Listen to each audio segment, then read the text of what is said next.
Travel along, Catholic pilgrims, as we read letters from the voyages of St. Frances Cabrini as she traveled around the Western Hemisphere sharing the good news of Christ. Welcome, Catholic pilgrims. Dear Mother Cabrini is worn out and tired today in her writings. As we read along, you will see exactly why. She and her daughters have quite a night. Go ahead and grab your books and open to page 26. Tuesday, 22nd of April. Today, I am writing a few lines only because I am tired out after what we have gone through.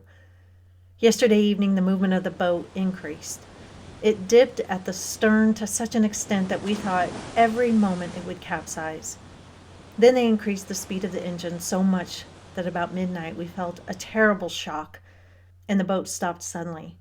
The engine was broken. The blowing of a horn, a bell, and a bugle called all the sailors up.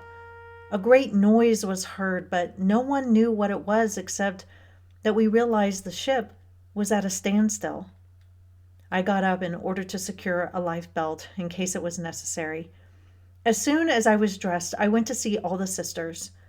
Sister Aletta ran to me first. She was terrified and asked if I had heard anything. I laughed heartily in order to make her laugh, so as to chase away her fears. In her cabin, all were alarmed, while in the next, all were sleeping as if nothing had happened. I thought it better to leave them there because they were all sleeping soundly. Meantime, we went to see what was wrong.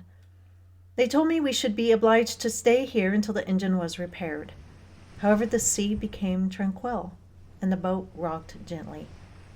The voyage was impeded from about midnight until 11 next morning, when, while we were at table for breakfast, the boat renewed its course. Now we are swiftly sailing towards New York on a calm sea, as if nothing had happened.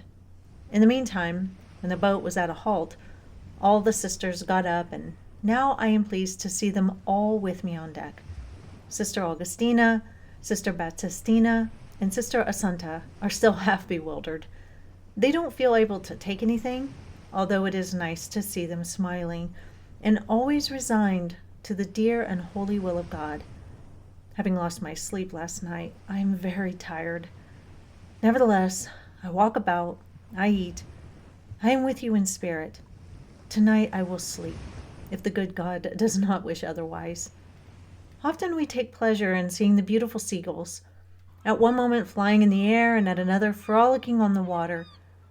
They seem to be the image of our guardian angels, or of the many dear young virgins that come to our institute to become missionaries.